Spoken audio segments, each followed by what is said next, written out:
Graças a Deus.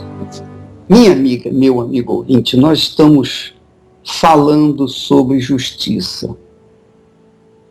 A justiça é a coisa mais gloriosa, mais poderosa que o ser humano tem em suas mãos. E a injustiça é a coisa mais infâmia, mais nociva, mais cruel, que também está nas mãos dos homens. E Deus, na sua infinita grandeza e misericórdia, porque Ele não impõe a vontade dEle, Ele não impõe a vontade dEle. Então Ele coloca à disposição do ser humano tanto o caminho da justiça quanto o caminho da injustiça. O caminho da justiça é o caminho da obediência. O caminho da injustiça é o caminho da desobediência. E cada um tem que seguir o seu próprio caminho, ou melhor, o caminho que escolher. Então, se nós escolhemos o caminho da injustiça, nós não podemos, de forma nenhuma, cobrar da justiça aquilo que só pertence aos que vivem no caminho da justiça. Como que uma pessoa que vive na injustiça pode cobrar a justiça? Por exemplo, o sujeito roubou um automóvel. Aí, lá na frente, alguém vem e rouba o automóvel que ele roubou. E ele vai bater na polícia, ele vai fazer denúncia porque foi roubado? Você acha certo isso? Você acha justo que o mentiroso cobre a verdade das outras pessoas? Então, essa confusão é que nós vemos no mundo de hoje. As pessoas vivem na injustiça, mas quando são injustiçados, querem e cobram a justiça. As pessoas vivem no erro, mas na hora que são punidas por conta de suas más escolhas, elas vão cobrar da justiça o que é certo? Não é certo isso. Então, por conta disso, é que você que me ouve, tem me ouvido nesses últimos tempos, falar sobre a justiça, o que é justo, o que é injusto, você há de convir que quando a pessoa escolhe viver na justiça, mesmo que ela seja injustiçada, Deus, que é justiça, há de perseguir aqueles que fizeram justiça com aqueles seus justos. Não tenho dúvida disso. E eu sou testemunha viva disso, porque, como você muito bem sabe, nós fomos difamados, nós fomos perseguidos, nós fomos injuriados, nós fomos colocados como o lado avesso da sociedade. Até hoje há pessoas que me odeiam sem me conhecer. Sem me conhecer, nunca me conheceram, nunca me ouviram falar, mas me odeiam, de graça. Por quê? Porque leram, ouviram na mídia, comeram com a mão dos outros, receberam informações más a meu respeito, e aí me odiaram. Quer dizer, eu fui injustiçado, injustamente perseguido, injustamente caluniado. injustamente sacrificado. Eu tenho sido injustamente sacrificado, difamado, injuriado, etc. Até odiado. Mas qual a culpa que eu tenho? Que culpa eu tenho de pregar o Evangelho e levar as pessoas ao conhecimento da justiça e, consequentemente, os benefícios dessa justiça, a justiça de Deus, e elas serem abençoadas? E o meu trabalho alcançar um status por conta do Espírito do Altíssimo estar sobre mim. Então, eu quero dizer para você que quando nós andamos na justiça, o justo juiz vem nos defender. Veja só o que disse o rei Davi no Salmo 34, versículo 21. Ele diz assim: o infortúnio, o maligno, o mal, matará o ímpio.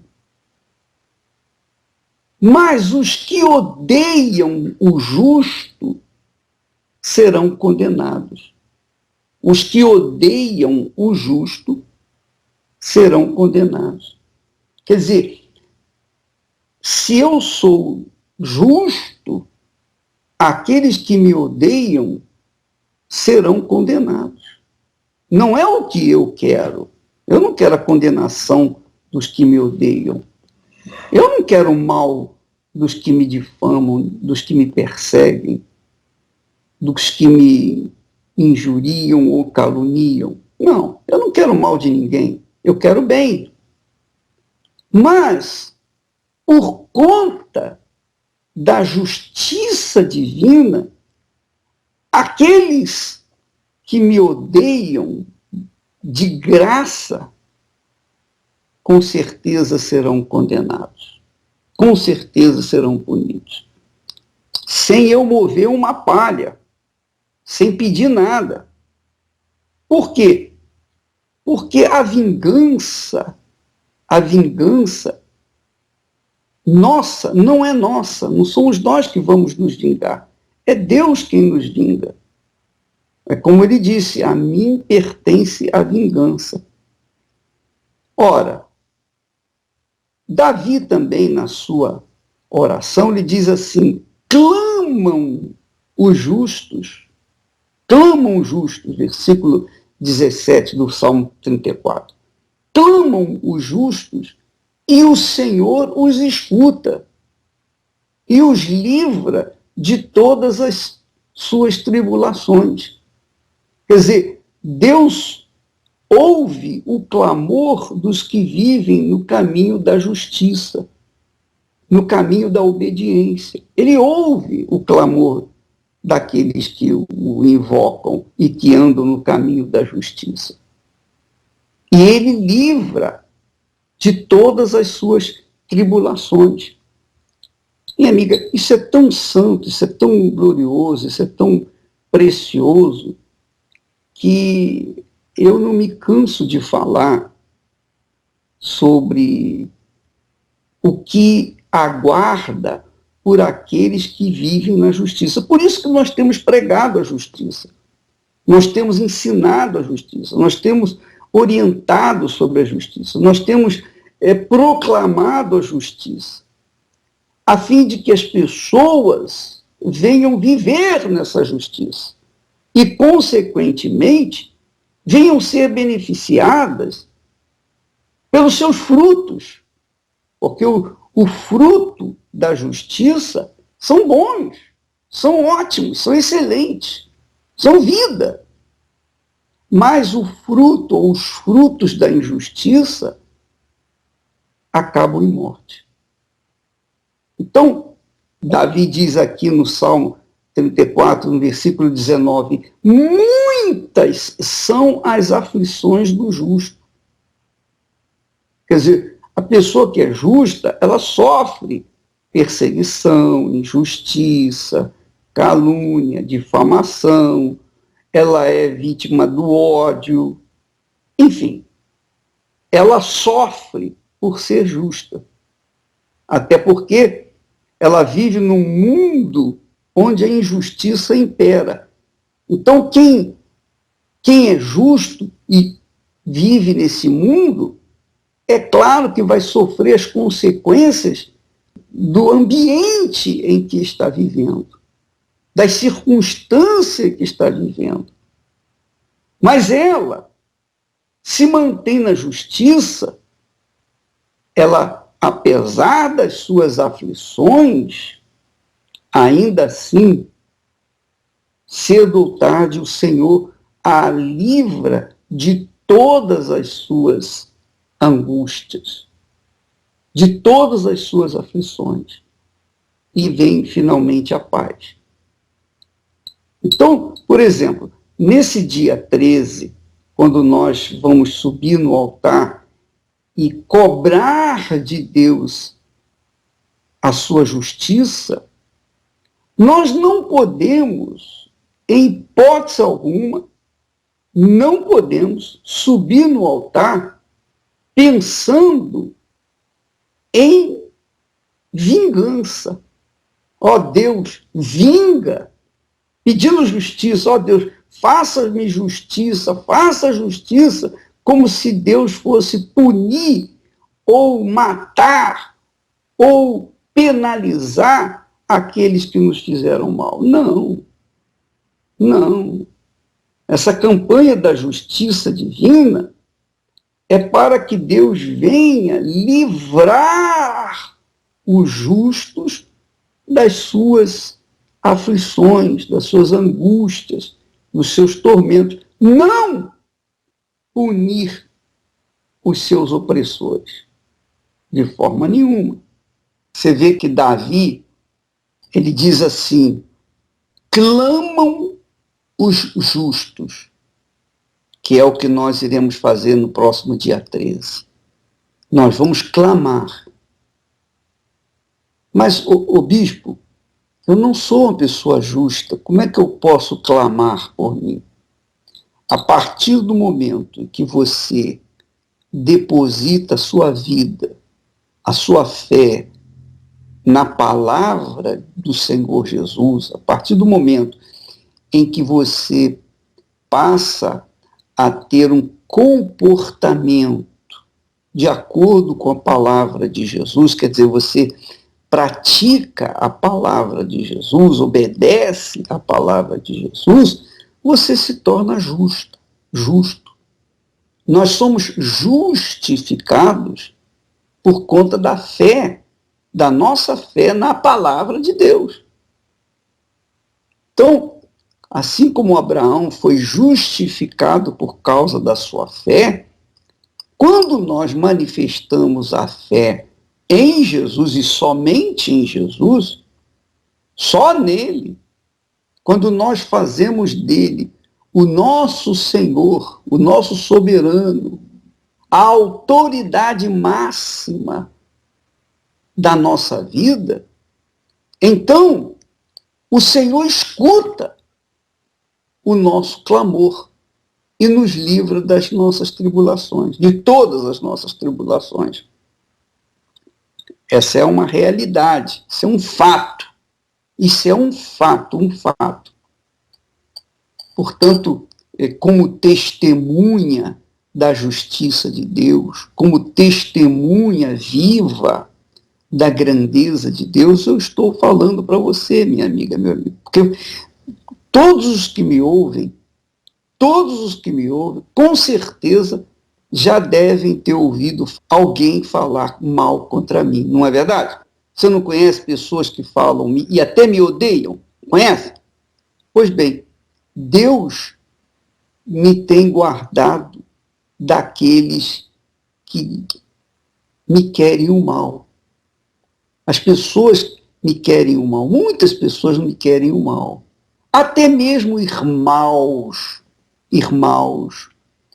aqueles que se dizem cristãos, que se dizem de Deus, e na realidade nada tem a ver com ele. Eles também me odeiam. E por quê? Por causa justamente da justiça. Porque quem é de Deus ama os que são de Deus. Quem não é de Deus não ama os que são de Deus.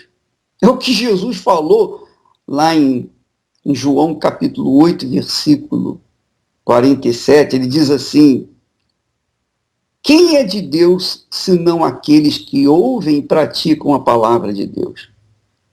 Mas aqueles que não são de Deus me odeiam, disse Jesus. Me odeiam porque não gostam de ouvir a palavra de Deus. Não querem obedecer a palavra de Deus. Você pode ler isso e avaliar bem lá em João capítulo 8, versículo 47. Então, minha amiga, meu amigo, nós somos odiados e perseguidos pela causa de Jesus, não por nossa causa pessoal, mas pela causa do nosso Senhor Jesus. E Jesus já previu isso. Ele profetizou. Ele disse: olha, vós sereis odiados por minha causa. Mas quando vocês forem odiados, deem graças a Deus, porque é grande o vosso galardão nos céus. Quer dizer, que nós, quando somos odiados pela causa justa, pela causa de Jesus, então nós temos que dar graças a Deus, porque isso é sinal de que somos verdadeiramente de Deus. Então, quando uma pessoa, ainda que seja uma pessoa pecadora, uma pessoa errada, que viva um caminho errado, essa pessoa sobe no altar com a fé, a flor da pele, no Senhor Jesus, então ela está manifestando a fé que traz a justiça de Deus, que faz com que ela seja justa perante Deus. Se ela sobe no altar na sinceridade: ó Deus, tem compaixão de mim, que eu sou um pecador, mas eu venho a Ti com humildade, eu venho a Ti com sinceridade, eu venho a Ti com o coração quebrantado, eu venho a Ti com o espírito oprimido, eu venho a Ti cheio de aflição, de angústia. Tem compaixão de mim? Então, Deus ouve essa pessoa. Deus ouve essa pessoa e a justifica, quer dizer, a faz pura, limpa, santa, justa perante os seus olhos. E as orações que essa pessoa fizer lá no altar, os seus clamores pela justiça serão ouvidos, serão atendidos, e ela será livre das suas aflições. Contudo, ela não pode se aproveitar da fé na palavra de Deus e buscar vingança contra aqueles que a fizeram mal. Você não pode, minha amiga, como eu disse ontem, você não pode chegar, subir no altar e falar: ó Deus, vinga a minha causa, julga e vinga a minha causa, porque eu fui trocada, o meu marido foi injusto comigo, meu marido me trocou por uma mais nova, e eu não aceito isso. Por favor, Senhor, tira a vida dela, da amante dele, tira a vida, faça isso, faça alguma... Não, isso não dá. Porque quando nós apelamos para a justiça, nós estamos apelando para alguém que é a própria misericórdia e compaixão. Como que Deus, que é justiça, que é misericórdia, que é compaixão, que é amor, vai ouvir um clamor pedindo a morte dos inimigos? Não dá. Embora Deus venha vingar os que vivem na fé, na pureza, na justiça, nós mesmo que fomos e temos sido injustiçados, nós não temos o direito de cobrar dele o mal dos nossos inimigos. De forma nenhuma, de forma nenhuma. Porque Deus, se ele achar que por bem que deve fazer vingança, então que ele faça. É a vontade dele. Nós respeitamos a vontade dele. Agora, nós não podemos usar da nossa fé para pedir a morte daqueles que nos fizeram mal. Porque isso não é fé inteligente. E isso não é justo. Não é justo. Não é justo porque Jesus disse, se alguém pecar contra você 40 vezes ou 70 vezes, multiplica, ou 7 vezes, multiplica por 70. Então nós temos que multiplicar o nosso perdão permanentemente. Porque nós fomos perdoados, nós temos obrigação também de perdoar. Então, minha amiga, meu amigo ouvinte, esse clamor que nós vamos ter na Igreja Universal do Reino de Deus, em todo o mundo, em todo o planeta, clamor pela justiça, vai ser um clamor de pessoas justas, de pessoas que querem resolver os seus problemas, mas não atrapalhar a vida de ninguém, ou punir ninguém, ou penalizar quem quer que seja. Não, nós não vamos pedir a morte de ninguém. E se você, já disse e repito, se você subir no altar no espírito de vingança contra a pessoa que fez mal a você, é melhor que você não suba no altar, porque você vai perder o seu tempo. Você vai perder o seu tempo. Nós temos que ter o coração desprovido, despojado de qualquer sentimento de vingança, qualquer sentimento mau. E o sentimento de vingança é um sentimento mau. Nós temos que orar, pedir a Deus para resolver os nossos problemas, para que Ele venha nos livrar das nossas aflições, tudo bem. Que Ele venha fazer justiça, tudo bem. Mas jamais pensando em querer o mal de quem quer que seja. Por pior que essa pessoa tenha procedido contra nós. É importante você saber disso, minha amiga. A justiça de Deus é santa, é pura, é perfeita. Ela está misturada com a misericórdia dele, a compaixão, o amor dele. É isso que você tem que saber para que você não se deixe levar por uma emoção, por uma fé emotiva e venha querer fazer justiça com as suas próprias mãos.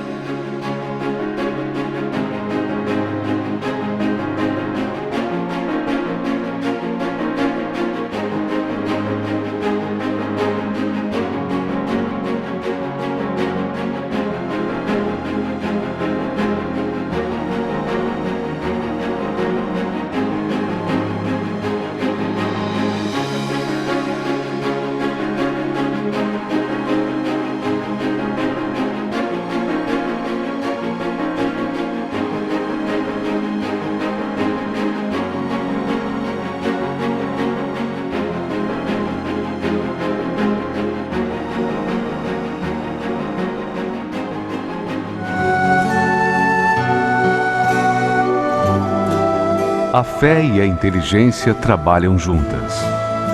Embora a fé seja encarada como loucura para esse mundo, ela é inteligente porque nos faz saber que temos direito à felicidade. A fé faz com que recusemos uma vida de derrotas e conquistemos uma vida de vitórias. Se tudo não está de acordo com os seus ideais, está na hora de você refletir com a sua inteligência e usar a sua fé para trazer à existência os desejos de seu coração. Igreja Universal do Reino de Deus. Um lugar de fé para a sua vida.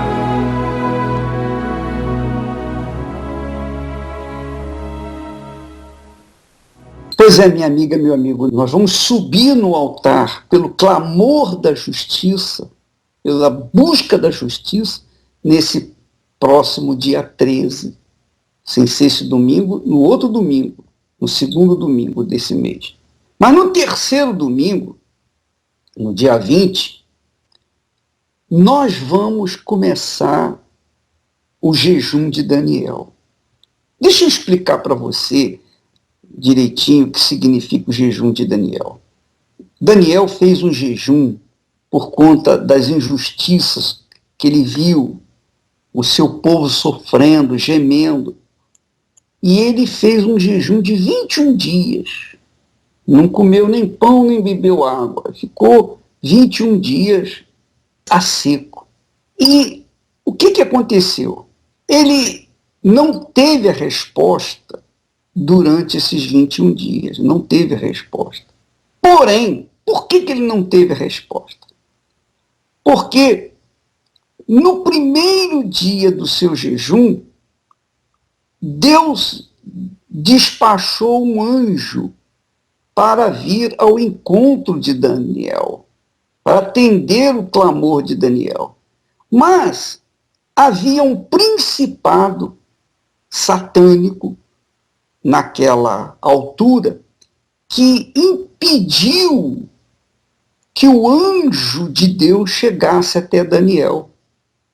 E ele lutou, o anjo lutou com esse principado. E teve até a ajuda do arcanjo de Deus para que ele pudesse chegar até Daniel. E foi o que aconteceu.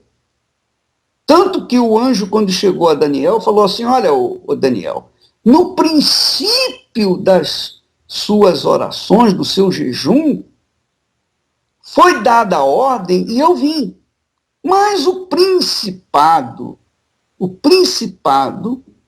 deste país não me deixou chegar até você. Mas eu vim, cheguei aqui agora. E eu trouxe a resposta. Quer dizer, Daniel fez o jejum e insistiu naquela busca pela justiça divina. Somente 21 dias depois é que a resposta chegou. E essa é a nossa fé. Nós vamos fazer um jejum de informações, não de comida nem bebida, mas de informações, que é o jejum mais forte que nós temos nos dias atuais. Porque é um jejum que vai fazer com que a gente fique completamente fora desse mundo que vivemos. Os nossos pensamentos não vão ficar mais no que está acontecendo ao nosso redor.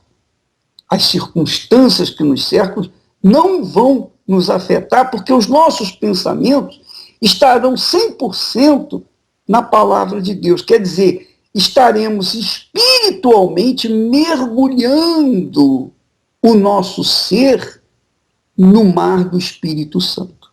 Porque o Espírito Santo, amiga e amigo, quer falar comigo, quer falar com você, ele quer falar com todos. Ele não quer falar apenas com um ou outro, ele quer falar com todos. Mas nem todos têm tido ouvidos atentos para ouvir a sua voz. Então ele não fala. Ele não fala. Como que ele vai falar uma pessoa que não quer ouvir?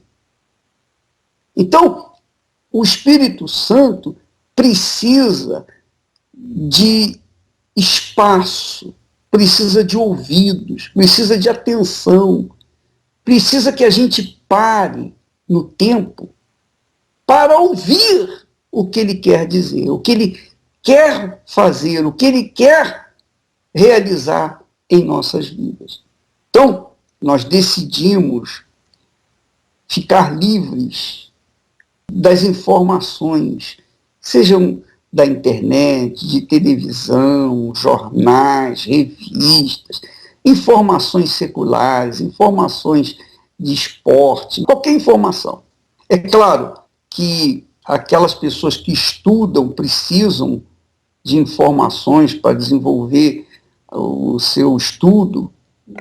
É claro que elas não poderão se excluir dessas informações porque elas dependem desse estudo. Outras trabalham em jornais, revistas, televisão e precisam também de informações. É claro que tem as suas exceções para aqueles que querem fazer o jejum de Daniel e não podem abrir mão das informações porque trabalham com isso. Não é o caso de todos. Não é o caso de todos. Então, aqueles que não podem se excluir das informações por causa do trabalho que executam, então tem que fazer, tem que atender às suas necessidades e, ao mesmo tempo, se quiser fazer o jejum, pode continuar fazendo o jejum. Só que é lógico que vai encontrar um pouco mais de dificuldade para se emergirem 100% no mar do Espírito Santo. Mesmo assim, aquelas pessoas que vão se esforçar, que vão fazer um esforço enorme para estarem com a mente vazia dos pensamentos desse mundo, é Deus que vê esse esforço, ele vê esse esforço, ele vem ao encontro da pessoa, não tenho dúvida disso. Eu lembro que a mamãe dizia assim para a gente, quando a gente era pequenininho: ó, meu filho, Deus disse, esforça-te que eu te ajudarei. Não é o que está escrito, mas a gente entende na Bíblia que é isso mesmo. Se a gente se esforçar, se a gente der o melhor de nós, para a gente poder conseguir o objetivo, que é o recebimento do Espírito Santo, Deus vai, obviamente, atender o nosso clamor. Mas, para as pessoas que não precisam, não dependem de informações para executar o seu trabalho, os seus estudos, então as pessoas vão ficar completamente neutras das informações. Por exemplo, eu não estou estudando, então eu não preciso de informações de estudo. Eu não estou, por exemplo, precisando de informações seculares, de notícias, para fazer o meu trabalho. Não. Eu vou poder mergulhar 100% no Espírito, pensar nas coisas de Deus, ler mais a Bíblia, orar mais, ouvir mensagens da fé, assistir até os 10 mandamentos. Eu vou continuar assistindo os 10 mandamentos porque aquilo fala de fé, fala do meu Deus. Então, eu sou beneficiado com essa novela. Ela me beneficia, ela me abençoa. Então, eu não vou deixar de assistir a novela Os 10 Mandamentos. Somente a novela Os 10 Mandamentos. Mas tudo mais eu vou ficar completamente ausente. Eu vou mergulhar no Espírito de Deus. Ora, minha amiga, é isso que significa o jejum de Daniel. Todos são bem-vindos, sejam católicos, espíritas, evangélicos. Quem quiser fazer o jejum é para todos. Não é para apenas só a igreja, mas para todos os que querem receber o Espírito Santo. Porque o objetivo é receber o Espírito Santo. E depois da campanha, depois dos 21 dias de jejum, nós vamos ter bispos de todo o mundo subindo o Monte Hermon, o monte onde o Senhor Jesus foi transfigurado. E de lá vai ser determinado o derramamento do Espírito Santo. Então, no último dia, teremos essa reunião especial, quando será transmitida ao vivo, diretamente do Monte Hermon, a bênção para as pessoas que fizeram o sacrifício de 21 dias de jejum.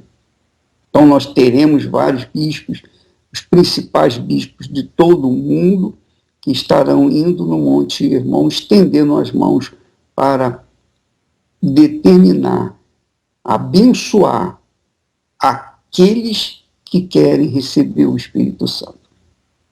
Você é o nosso convidado, você que decide. Nós estamos trabalhando nesse espírito para que todos venham receber o Espírito Santo, porque imagine você, quem é possível viver sem o Espírito Santo? Impossível. O Espírito Santo é o hálito de Deus. Assim como nós precisamos do ar para respirar, para viver, também precisamos do Espírito Santo para sobreviver neste mundo cruel. Para viver na fé e pela fé, e de fé em fé. O Espírito Santo é o espírito da fé. Então, quem estiver mesmo desesperado para receber o Espírito Santo vai fazer qualquer sacrifício para recebê-lo. Agora, uma vez que você recebe o Espírito Santo, aí, minha amiga, meu amigo, você vai ter a direção do Espírito Santo para saber fazer a escolha certa, a escolha do marido ideal, da esposa ideal, a escolha do trabalho, da profissão que você vai abraçar, dos seus negócios. Tudo vai fluir depois que você receber o Espírito Santo. Porque o Espírito Santo, só para você ter ideia, Jesus começou o ministério dele só depois que recebeu o Espírito Santo. Antes de receber o Espírito Santo, ele não fez nada. Ele não fez nenhum milagre. Ele não teve nenhuma atitude assim ministerial. Ele só começou o trabalho, o ministério dele, depois que recebeu o Espírito Santo. Ora, não só Jesus, mas Maria também recebeu o Espírito Santo, os discípulos, os apóstolos receberam o Espírito Santo. Todos os que receberam o Espírito Santo tornaram-se testemunhas vivas, testemunhas reais da ressurreição de Jesus. Só quando a pessoa recebe o Espírito Santo tem o poder de testemunhar da ressurreição de Jesus. Como é que eu posso provar para você que Jesus ressuscitou?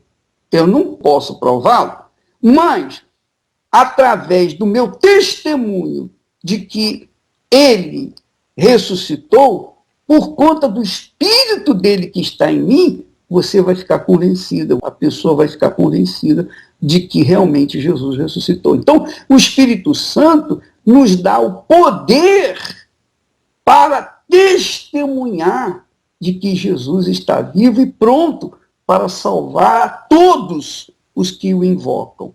Todos. Qualquer pessoa. Independentemente do seu credo religioso, das suas atitudes, da sua opção sexual, independente de qualquer coisa. Depois que ela recebe o Espírito Santo, a pessoa tem a oportunidade de ser testemunha viva de Jesus neste mundo. Até porque você há de convir o seguinte: há pessoas que dizem receber espíritos de mortos, de parentes, pessoas que faleceram, mas eles continuam mortos. Tanto os que morreram, quanto as suas testemunhas. Mas quando nós recebemos o Espírito daquele que morreu e ressuscitou, então nós temos vida. Se ele está vivo, Jesus está vivo, eu vou ter vida, porque eu recebi o Espírito dele. Agora, se ele está morto, se ele continua morto, então o Espírito dele em mim não vai fazer nada, não vai fazer nenhuma diferença. Então aí é que está a grande diferença entre você receber o Espírito de um morto ou receber o Espírito daquele que ressuscitou, que está vivo. Então, nós vamos trabalhar nesse jejum de Daniel para recebermos o Espírito de quem morreu e ressuscitou. E se ressuscitou a Jesus, há de nos ressuscitar também. Deus abençoe a todos, em nome do Senhor Jesus.